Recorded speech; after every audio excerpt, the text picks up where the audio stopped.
Welcome back to another video and class.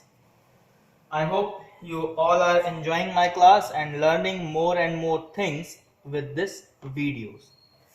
आज की class हमारी स्नोफिल काउंट के ऊपर होनी है और स्नोफिल क्या होता है, कैसे फॉर्म होता है, कैसे डेवलप होता है, यानी स्नोपोइसिस कैसे की होता है बॉडी में, हम वो भी पढ़ेंगे। यानी पोइसिस, हिमेटोपोइसिस का फेज भी पढ़ेंगे, स्नोपोइसिस कैसे फॉर्म हो रहा है, कैसे डेवलप हो रहा है। साथ ही साथ आज हम समझेंगे कि स्नोफिल काउंट से हमें क्या क्या चीजें पता लग सकती है और स्नोफिल क्या इंपॉर्टेंट रोल रखता है एक टेस्ट फील्ड में। टेस्ट फील्ड कौन सी? जो हमारी डायग्नोस्टिक फील्ड है, लैब टेक्नीशियन की फील्ड है, कि स्नोफिल का क्या इंपॉर्टेंट रोल है, आज वो पढ़ेंगे। टॉपिक है हमारा स्नोफिल काउंट। स्नोफिल कौन सा होता है? एब्सोल्यूट स्नोफिल काउंट के नाम से आपने अक्सर इस टेस्ट को सुना होगा, AEC, एब्सोल्यूट स्नोफिल काउंट बोला जाता है। इंट्रोडक्शन की पहले बात कर लें कि स्नोफिल होता क्या है।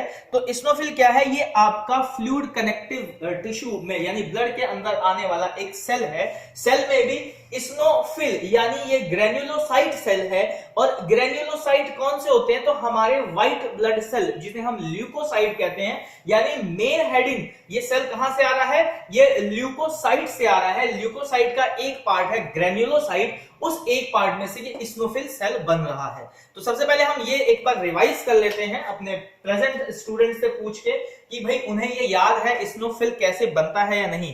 तो अंजलि राजपूत, आप हमें बताएं कि स्नोपोइसिस कैसे होता है, यानी स्नोफिल कैसे बनता है। एक बार हिमेटोपोइसिस का वो सेल चार्ट फटाफट आप रिवाइज कर रहे हैं सारे स्टूडेंट्स को।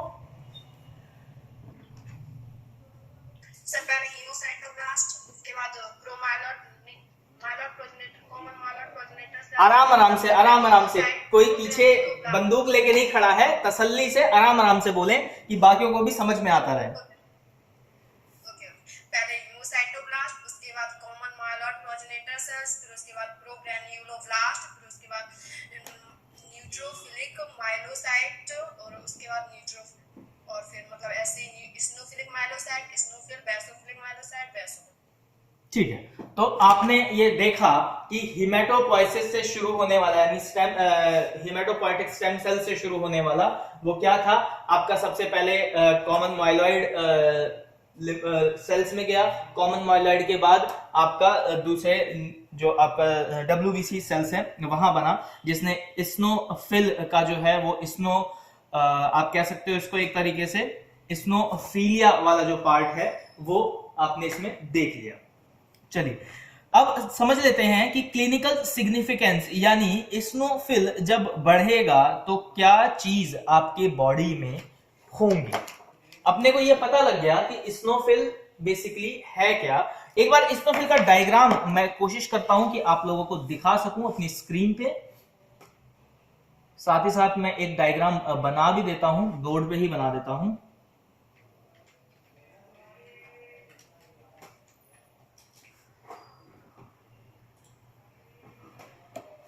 तो जब हम सेल्स के बारे में पढ़ रहे थे, एक क्विक रिवीजन बोर्ड पे ले लेते हैं। बोर्ड सबको क्लियर दिख रहा है? Yes sir. ठीक है, तो स्नोफिल जो आया वो कहां से आया? आपका स्टेम सेल से बन रहा है। और स्टेम सेल कहां से बनता है? तो बोन मैरो से बनता है। ठीक है, यानी जो मेन जड़ है सेल बनने की, किसकी? फ्लूइड कनेक्टिव वालों की, वो क्या है? बोन मैरो है। बोन मैरो में दो पार्ट बन रहे हैं, जो कि एक है येलो और एक है रेड। ठीक है, ये दो मैरोज हैं और इन्हीं दोनों के कॉम्पोजिशन से सारे सेल्स बनते हैं फ्लूइड कनेक्टिव टिश्यू के। अच्छा, अब यहां आ जाओ। तो स्टेम सेल के बाद जो फेज आ रहा है स्नोफिल का, तो जब ब्लड बन गया यानी जब WBC बन गया, तो WBC में क्या हुआ? व्हाइट ब्लड सेल्स जिसे हम ल्यूकोसाइट्स भी कहते हैं, वो आपके 5 पार्ट में डिवाइड हो गए। न्यूट्रोफिल, लिम्फोसाइट, स्नोफिल, मोनोसाइट और बेसोफिल।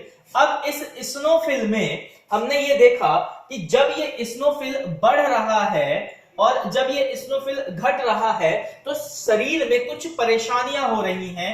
और वो क्या परेशानियां हैं? उसको हम क्लिनिकल सिग्निफिकेंस से डिनोट करेंगे और अभी हम वही पढ़ने वाले हैं। तो ये पढ़ने से पहले एक बार ये जान लें कि स्नोफिल माइक्रोस्कोप के अंदर दिखता कैसा है। तो दिखने की अगर मैं बात करूं तो माइक्रोस्कोप के अंदर जब आप स्नोफिल देखेंगे तो क्या होगा, एक बड़ा सा सेल लाइक स्ट्रक्चर और एक हेडफोन की तरह, एक आइडियल हेडफोन की तरह ये ग्रेन्यूल्स हो गए। इस तरीके का कुछ आपको स्नोफिल देखने को मिलेगा माइक्रोस्कोप के अंदर। ठीक है, क्लियर हो गया, डायग्राम दिख गया कैसा स्नोफिल दिखता है। एक हेडफोन, जैसे हम बड़ा वाला हेडफोन यूज करते हैं उस तरीके का कुछ स्ट्रक्चर आपको देखने को मिलता है। ये आपका स्नोफिल का स्ट्रक्चर है। ठीक है, अब आगे बढ़ते हैं कि क्लिनिकल सिग्निफिकेंस में जान लेते हैं कि क्लिनिकल सिग्निफिकेंस में हमें क्या क्या इसके अंदर पढ़ने को मिलेगा। तो सबसे पहली हेडिंग आ गई आपकी इसकी क्लिनिकल सिग्निफिकेंस। आज प्रैक्टिकल बेस ही पढ़ेंगे। स्नोफिल बेसिकली करता क्या है आपकी बॉडी में, वो क्लिनिकल सिग्निफिकेंस से हम जानेंगे और उसमें कुछ साथ ही साथ में और भी चीजें ऐड करते हुए चलेंगे।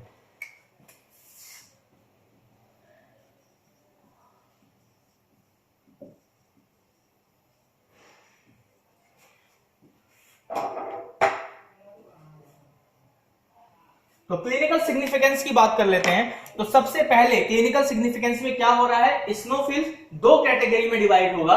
देखो, कोई भी क्लिनिकल सिग्निफिकेंस दो कैटेगरी में डिवाइड होता है, एक जिसमें स्नोफिल बढ़ेगा और दूसरा जिसमें स्नोफिल घटेगा। तो प्रिया पाल, आपको क्या वो टर्मिनोलॉजी अभी भी याद है? स्नोफिल बढ़ता है तो हम उस कंडीशन को क्या बोलते हैं? स्नोफिल बढ़ेगा तो उस कंडीशन को क्या बोलेंगे प्रिया पाल? स्नोफिलिया। जब क्या है, स्नोफिल काउंट बढ़ रहा है और स्नोफिल घट जाएगा तो क्या बोलेंगे? स्नोपीनिया। ठीक है, यानी दो टर्म हम पढ़ रहे हैं इसमें, फीलिया एंड पीनिया। उसके आगे जो लगा हुआ है वो स्नोफिल है। ये पीनिया और फीलिया डिफाइन करता है। अगर स्नो के आगे फीलिया लगा हुआ है, PHILA, फीलिया लगा है, यानी आपका स्नोफिल क्या है, वो बढ़ रहा है। और अगर स्नोपीनिया लगा हुआ है, PENIA, पीनिया लगा है, तो आपका स्नोफिल क्या है, वो घट रहा है। तो सबसे पहले बात कर लें कि increase of स्नोफिल count is often associated with. अब स्नोफिलिया यानी बढ़ने वाले फेज में स्नोफिल किस किस कंडीशन में बढ़ रहा है? तो सबसे पहली जो आपकी कंडीशन है वो है एलर्जिक कंडीशन।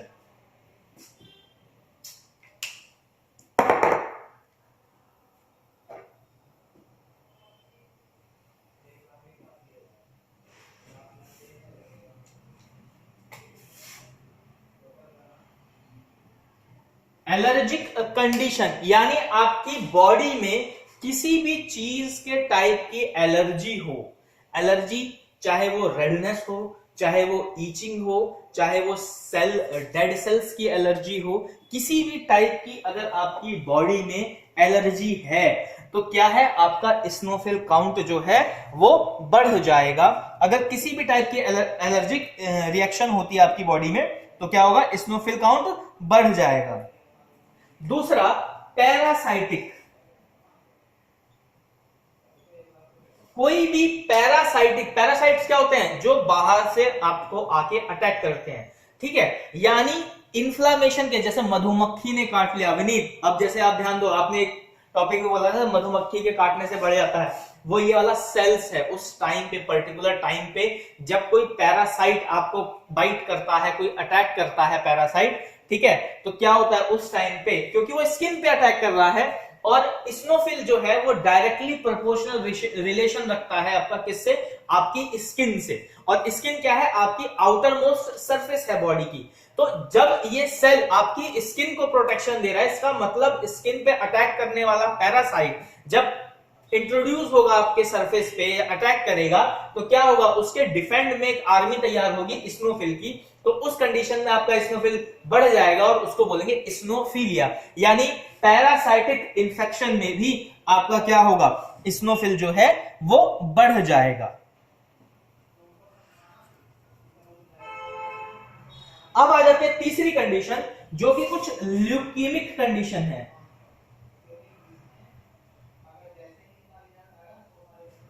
कुछ कंडीशंस क्या है, ल्यूकीमिक कंडीशंस हैं।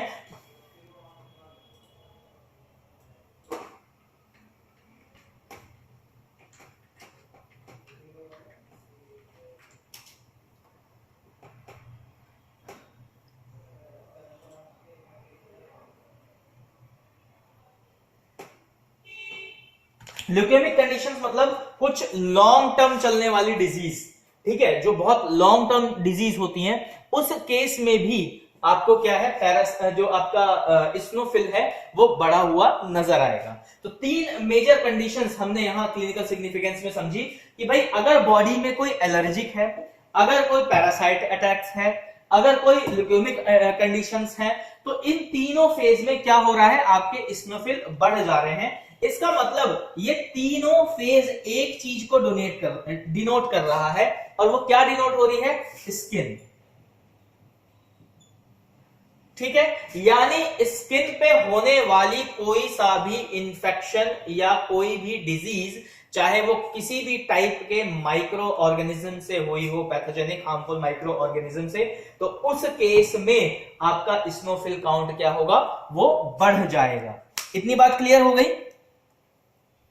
इतनी बात क्लियर हुई? ठीक है, चलिए अब आगे बढ़ते हैं कि भाई इस्नोफिल काउंट कौन सी ऐसी कंडीशंस हैं जब कम हो सकता है। कोई बता सकता है सोच के? भाई अगर कोई स्किन इन्फेक्शन हो रहा है तो बढ़ गया, तो कम होने की कंडीशन क्या हो सकती है?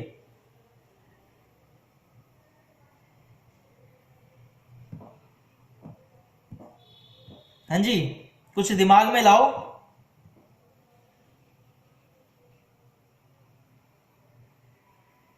सर नॉर्मल पेशेंट होगा तो उसका इस्नोफिल तो कम ही होगा सर। नहीं, नॉर्मल पेशेंट का तो नॉर्मल रहेगा, उसमें कम होने की बात नहीं है। नॉर्मल इस्नोफिल काउंट जो है आपका वो 40 से 400 पर क्यूबिक एमएम होता है, अगर इस्नोफिल काउंट की बात की जाए तो।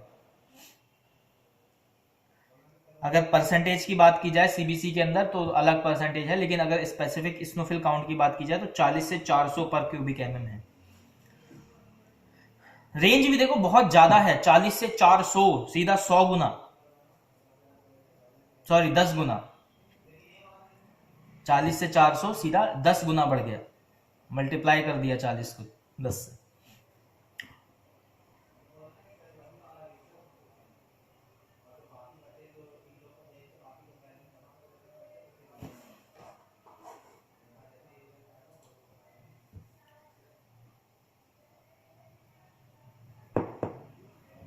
प्रिया पाल जी कुछ सोचें और बताएं।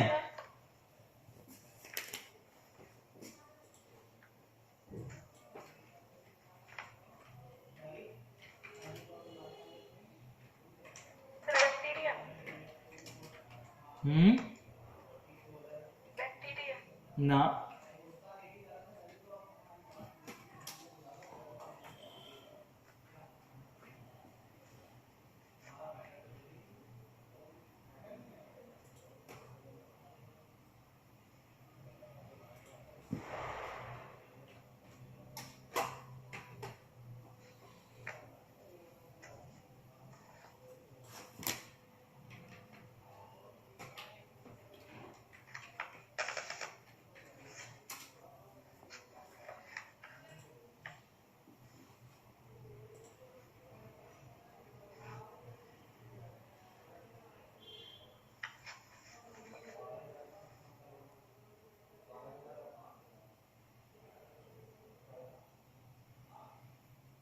बैक्टीरिया क्या, बैक्टीरिया क्या चीज, कुछ तो आगे भी बोलोगे बैक्टीरिया के आगे पीछे।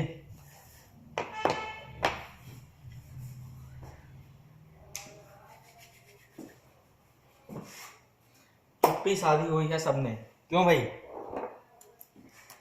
चलो थोड़ा सा मैं ही बताता हूं। मुझे लग रहा था कि आप लोग थोड़ा सा बता पाओगे, लेकिन एक प्रिया ने ठीक कंक्लूड किया कि भाई बैक्टीरिया यानी बैक्टीरिया से कुछ रिलेटेड है। हकीकत है बैक्टीरिया से बहुत कुछ रिलेटेड है। भाई आपने ये देखा कि स्किन सरफेस पे जब कोई अटैक हो रहा है तो इस्नोफिल काउंट बढ़ रहा है, ठीक है। और स्किन सरफेस पे अटैक ही ना हुआ हो, अंदर चला गया डायरेक्टली, तो अंदर जाने वाला क्या चीज है? तो बैक्टीरिया एक ऐसा जीव है जो क्या करता है, आपके सरफेस पे नहीं, अंदर जाके इंटरनल सेल्स को अटैक करता है, ठीक है, डिफेंडिंग सेल्स को अटैक करता है। तो बैक्टीरियल इन्फेक्शन में क्या होगा? आपके इस्नोफिल काउंट घट जाएंगे। क्यों? क्योंकि इस्नोफिल सेल को वो क्या कर रहा है? डिस्पर्स कर रहा है, तोड़ दे रहा है। Ability to break down, denature करने की एबिलिटी होती है बैक्टीरिया के अंदर कि इस्नोफिल को वो ब्रेक डाउन कर सके। क्लियर हो गया? तो कोई भी आपकी बैक्टीरियल इंफेक्शन होगी, वहां पे क्या होगा? आपका इस्नोफिल काउंट जो है वो कम हो जाएगा। जैसे कि बैक्टीरियल सिंड्रोम, कोई भी इंफेक्शन है उस तरीके से। या मैं आपको एक बार एक फोटो के थ्रू अगर मुझे मिल जाता है तो मैं कोशिश करता हूं कि मैं आपको दिखा सकूं।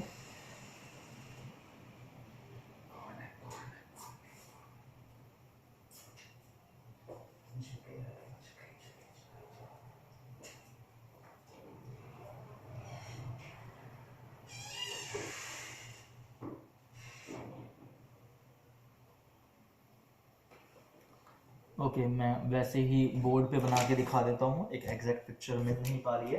तो कैसे कंडीशन है, इसको एक वैसे ही डायग्रामेटिकली समझने की कोशिश करें।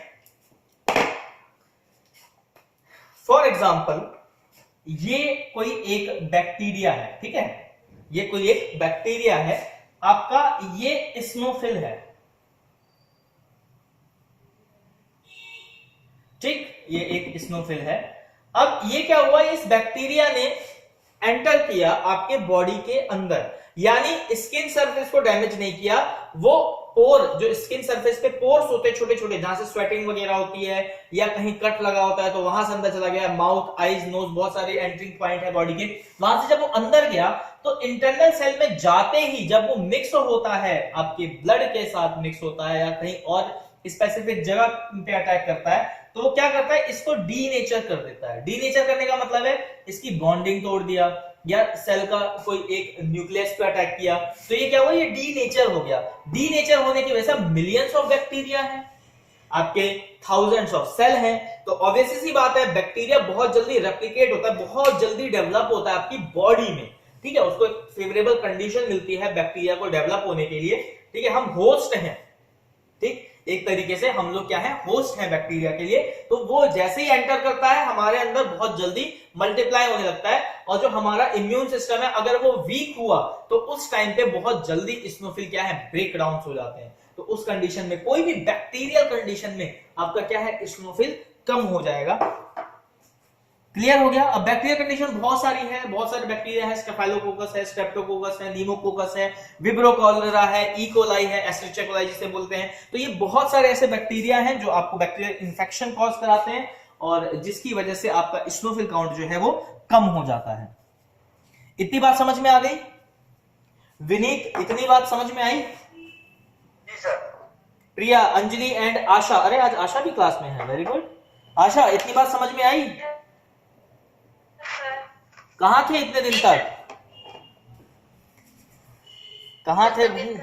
तबीयत खराब थी, ध्यान रखो, कोरोना काल में तबीयत खराब होना बड़ा मुश्किल है। चलो, अब तो बेटर हो पहले से? जी सर। चलो बढ़िया।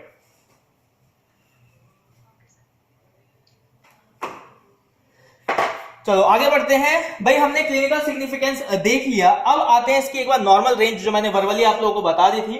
तो इसकी जो नॉर्मल रेंज है वो है 40 से 400 पर क्यूबिक mm। याद रखना, इस्नोफिल काउंट की बात की जा रही है, इस्नोफिल परसेंटेज की बात नहीं की जा रही है। हम लोग इस्नोफिल काउंट पढ़ रहे हैं, परसेंटेज नहीं पढ़ रहे हैं। सीबीसी के अंदर जो डब्ल्यूबीसी का पार्ट होता है, जिसे हम डीएलसी बोलते हैं, जो लिस्मन स्टेन करके स्लाइड को सेल्स देखते हैं, वो वाला फेज नहीं है कि परसेंटेज लिख दिया काउंट करके कि भाई 6 से 8% के बीच में है या 2 से 8% के बीच में जो भी काउंट आया लिख के दे दिया। नहीं, ये बात नहीं की जा रही है। एब्सोल्यूट स्नोफिल काउंट की बात की जा रही है और उसकी जो नॉर्मल रेंज है वो क्या है आपकी 40 से 400 पर क्यूबिक mm। ठीक है, अगर ब्लड सैंपल की बात कर ली जाए कि भाई इसके अंदर हमें कौन सा ब्लड सैंपल चाहिए होता है, तो ब्लड सैंपल जो हमारा है वो है EDTA ब्लड सैंपल। ठीक है, यानी हमें कौन सा ब्लड चाहिए होता है, EDTA ब्लड चाहिए हमें। ठीक, ये दो बात समझ में आ गई, इतनी दो बात समझ में आई। ठीक है,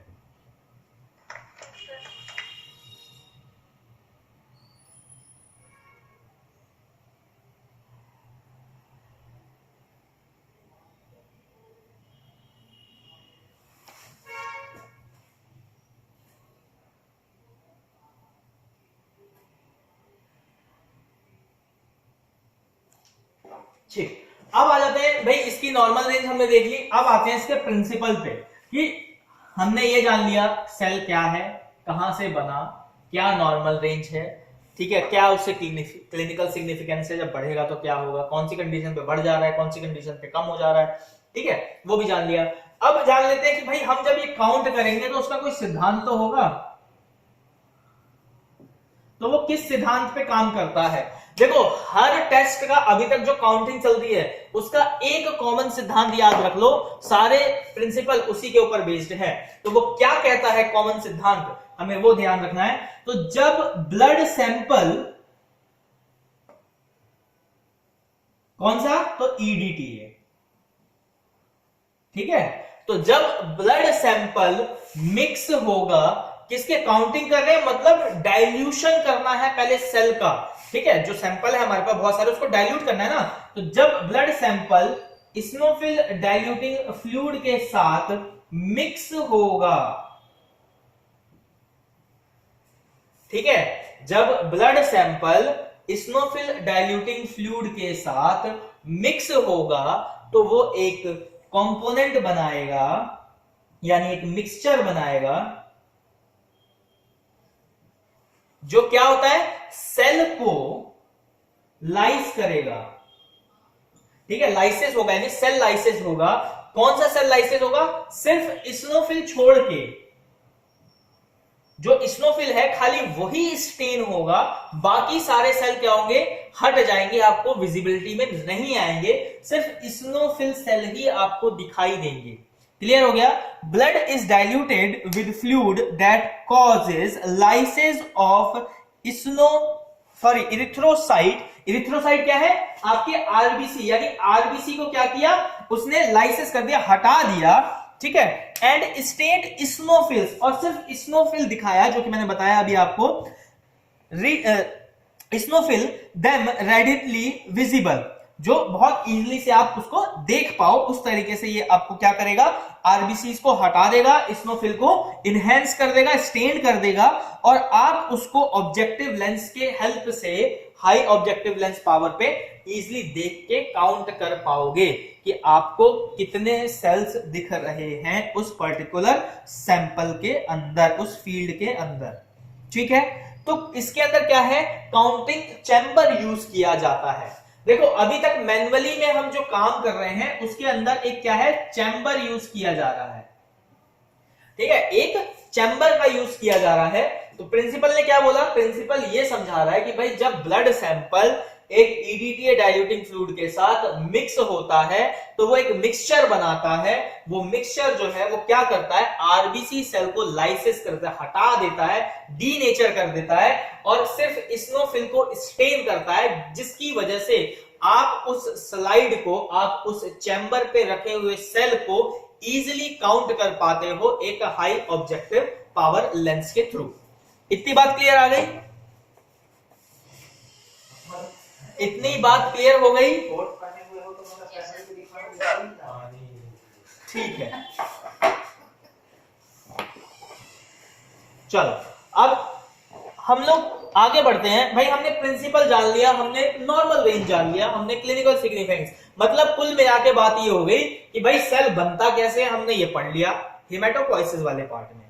वो बढ़ जाए तो क्या डिजीज होगी, वो घटेगा तो क्या डिजीज होगी, हमने ये भी जान लिया। उसके बाद वो कितना होता है नॉर्मली हर एक इंसान के अंदर, हमने वो भी जान लिया। भाई किस सिद्धांत पे वो काम हो किया जाता है काउंटिंग का, हमने वो भी जान लिया। अब हमें जानना है कि भाई इसकी रिक्वायरमेंट क्या है। अगर हम इस टेस्ट को कर रहे हैं तो हमें क्या क्या चीज चाहिए होगी, यानी इसकी रिक्वायरमेंट क्या है, क्या क्या सामान हमें चाहिए होगा। तो सामान को एक बार वैसे ही समझ लेते हैं, क्योंकि अब तक सारी चीजें आपको याद हो गई होंगी जहां तक मुझे याद है। सेल देखना है तो क्या चाहिए, माइक्रोस्कोप, ठीक है जी, क्लियर है। बिना माइक्रोस्कोप के आप सेल देख नहीं सकते। दूसरी चीज क्या चाहिए, तो हमें क्या चाहिए, ब्लड सैंपल चाहिए जी, ठीक है। और तीसरी चीज क्या चाहिए होगी, माइक्रोस्कोप हो गया, ब्लड सैंपल हो गया, दो चीज होगी फाइनल। अब तीसरी चीज क्या चाहिए, तो तीसरी चीज चाहिए हमें डाइल्यूटिंग फ्लूइड। कौन सा जी, स्नोफिल का, ठीक है, स्नोफिल का आपको डाइल्यूटिंग फ्लूइड चाहिए।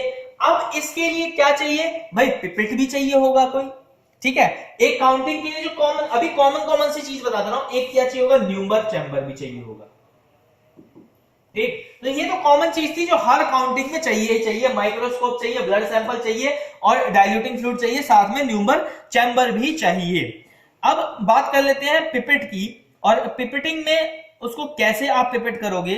तो सबसे पहले जो पिपेट है इसमें हम माइक्रो पिपेट का यूज कर सकते हैं, ठीक है। इसमें हम क्या करते हैं, माइक्रो पिपेट का यूज करते हैं। इसके अंदर कोई स्नोफिलिक पिपेट नहीं आता है, स्टैंडर्ड स्नोफिलिक पिपेट ऐसा कोई नहीं आता है। हम माइक्रो पिपेट का इसमें यूज करते हैं। और जो डाइल्यूटिंग फ्लूइड है स्नोफिल का, अगर उसके बारे में समझें कि वो किस किस कंपोनेंट से बना हुआ है, तो yellow eosin 0.5, 95% phenol, formalin 0.5 ml और डिस्टिल्ड वाटर 99 ml। तो ये कुछ कॉम्बिनेशन है इसका, जिसे हम डाइल्यूटिंग फ्लूइड बोलते हैं, स्नोफिल डाइल्यूटिंग फ्लूइड। और हेंग्लेमन सॉल्यूशन, ठीक है, इसको हम बोलते हैं HINGLEMAN, हेंग्लेमन सॉल्यूशन, ठीक है। आप स्नोफिल डाइल्यूटिंग फ्लूइड के नाम से भी इसको याद कर सकते हो। कॉम्बिनेशन में फिर से बता दे रहा हूं, eosin 0.5, 95% phenol 0.5 ml, formalin 0.5 ml and 99 ml distilled water. तो इतनी बात क्लियर हो गई कि भाई रिक्वायरमेंट में आपको क्या चाहिए। अब आ जाते हैं इसके प्रोसीजर पे कि हमने कैसे कैसे इसका काम करना है। इतना बात क्लियर हुआ सबको कि क्या क्या सामान चाहिए, हाँ जी, ठीक है, ओके। अब आ जाते हैं इसकी हम प्रोसीजर के ऊपर। तो प्रोसीजर की बात कर लें तो सबसे पहले हम क्या करेंगे, तो सबसे पहले हम सैंपल को पिपेट करेंगे, ठीक है, यानी एक पिपेट के हेल्प से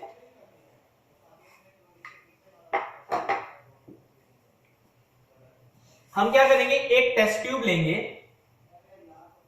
ठीक है। हमने एक टेस्ट ट्यूब ले ली। अब उस टेस्ट ट्यूब में हम क्या कर रहे हैं, 0.36 ml, 0.36 ml हमने क्या किया, सैंपल ले लिया, ठीक है, यानी ब्लड सैंपल जो हमें क्या करना है, डाइल्यूट करना है, ठीक।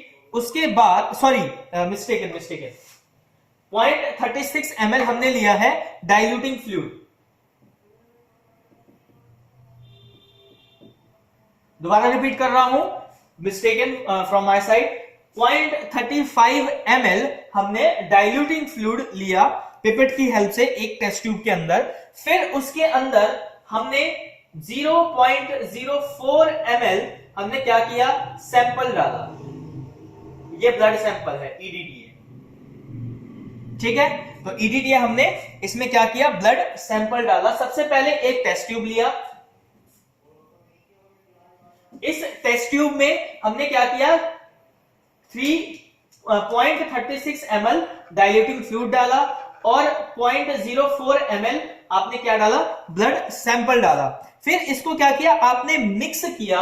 अब इस सैंपल पे आपके पास इसमें डाइल्यूटिंग फ्लूइड है और ब्लड सैंपल है साथ में, ठीक है। इस टेस्ट ट्यूब में क्या है, डाइल्यूटिंग फ्लूइड है और ब्लड सैंपल है।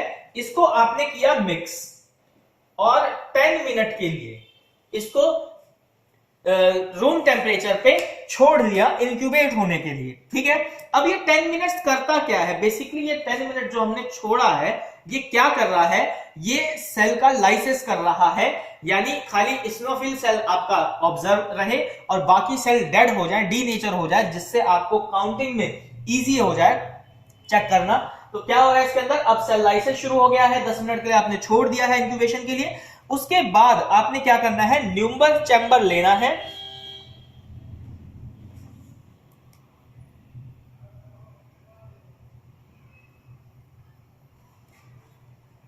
फिर आपने क्या करना है, न्यूम्बर चैम्बर लेना है और न्यूम्बर चैम्बर के अंदर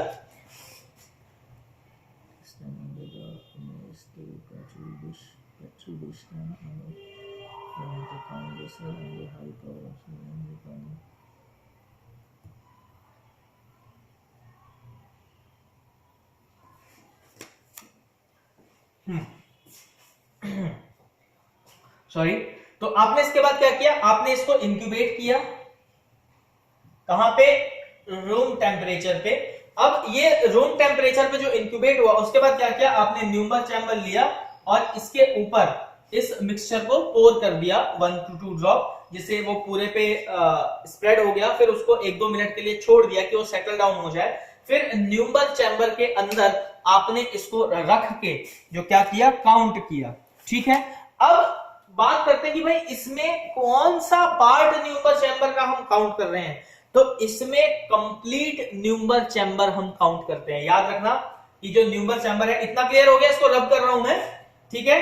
पहले क्या किया था, टेस्ट ट्यूब लिया, 0.36 ml डाइल्यूटिंग फ्लूइड लिया, फिर 0.04 ml आपने सैंपल लिया, उसको मिक्स किया, 10 मिनट के लिए इंक्यूबेशन किया।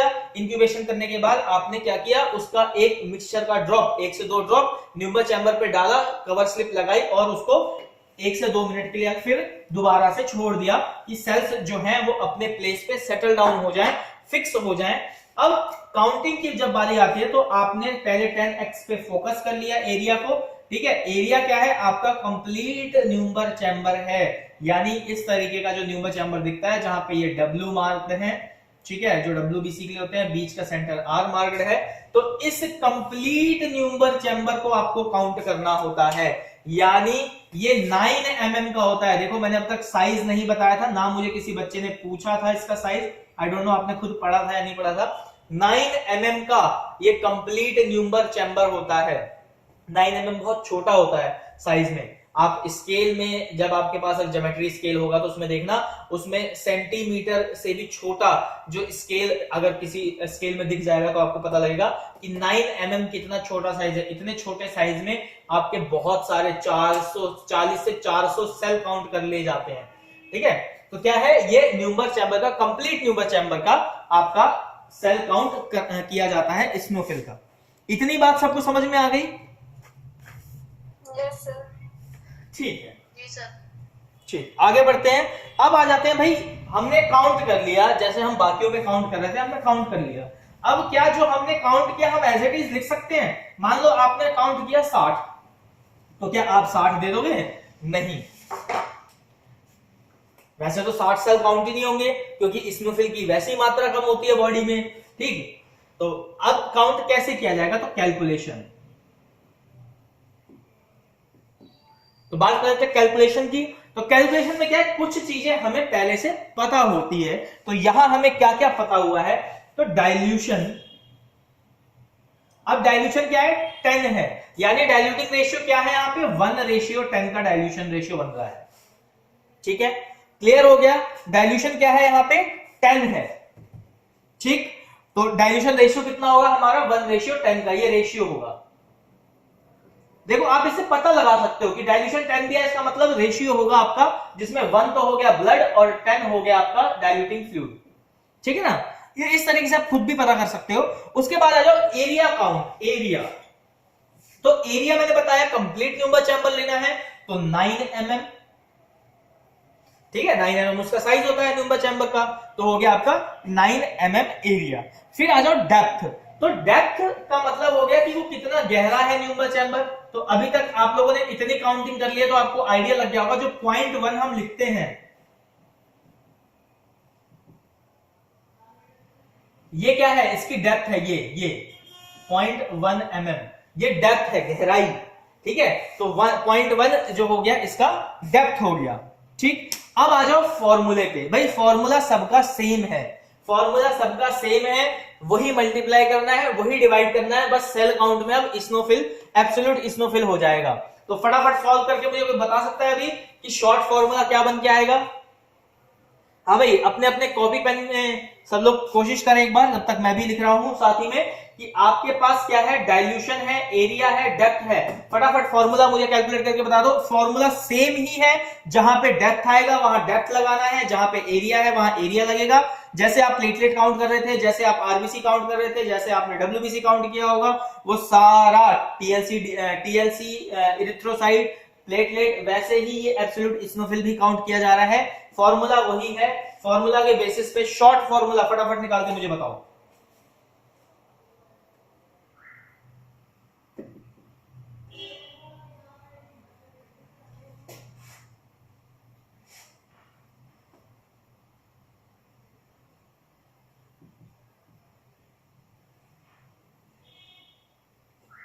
जल्दी से विनीत जी।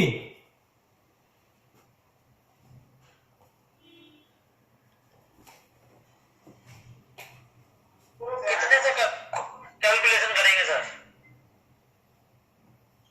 कैलकुलेटर का यूज करोगे? कितने से कैलकुलेशन करेंगे सर? फॉर्मूला याद है कि नहीं है, पहले तो ये बताइए।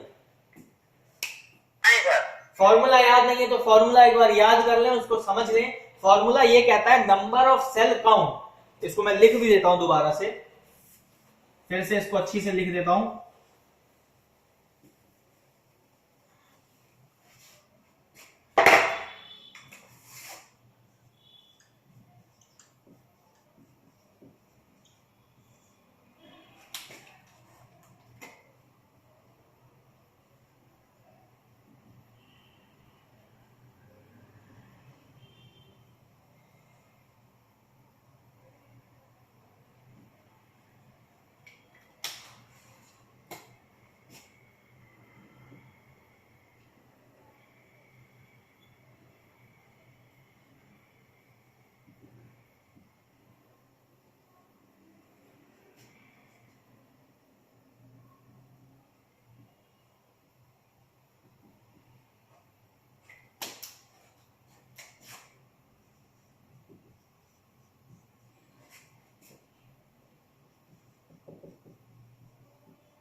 सेल जो फॉर्मूला है इसका क्या है, स्नोफिल काउंट इन पर cubic mm is equal to number of cell count multiplication in dilution, इसका dilution divided by depth into में एरिया।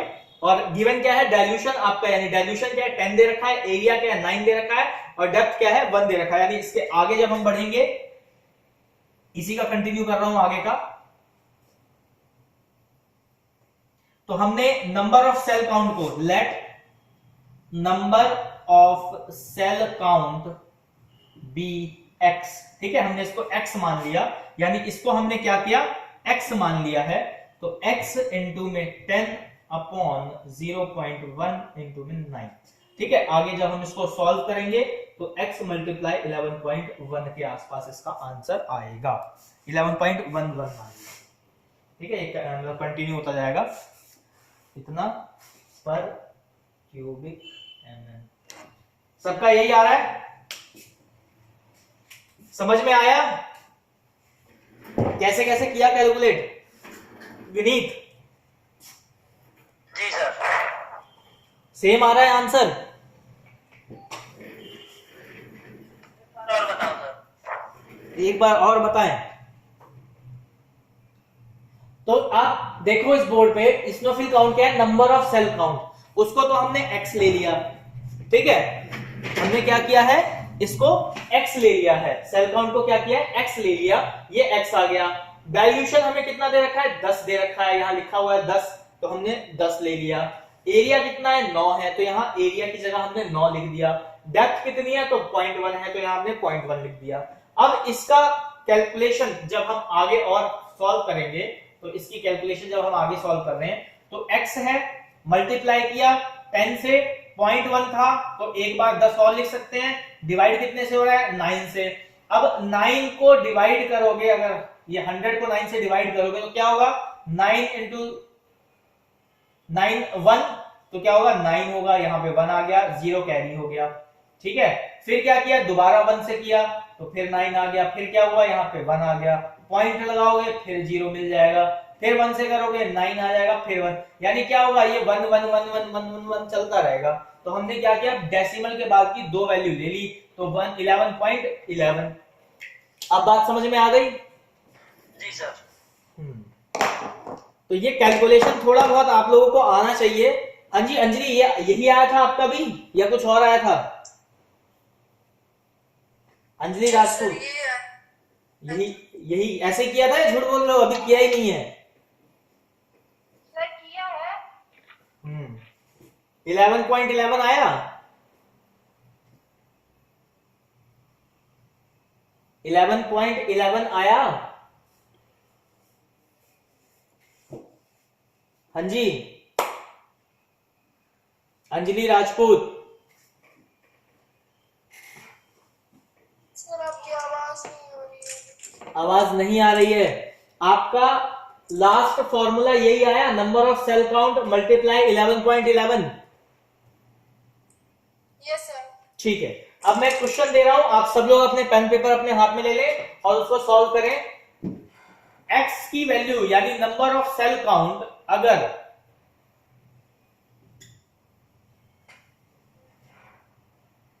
7 है तो आंसर कितना होगा?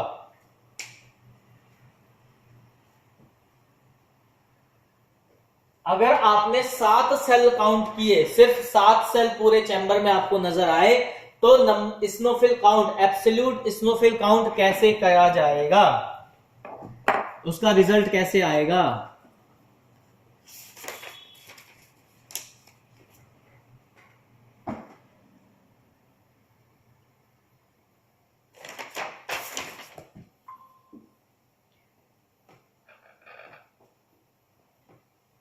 आशा जी,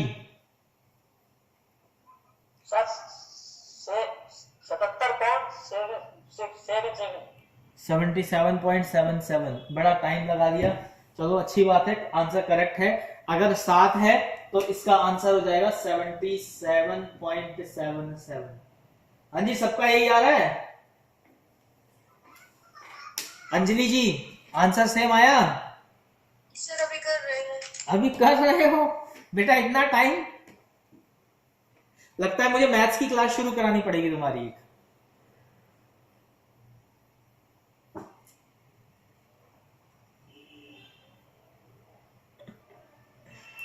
लगता है मैथ्स की क्लास शुरू करानी पड़ेगी। आशा आंसर यही आया, इतना टाइम कैसे लगा?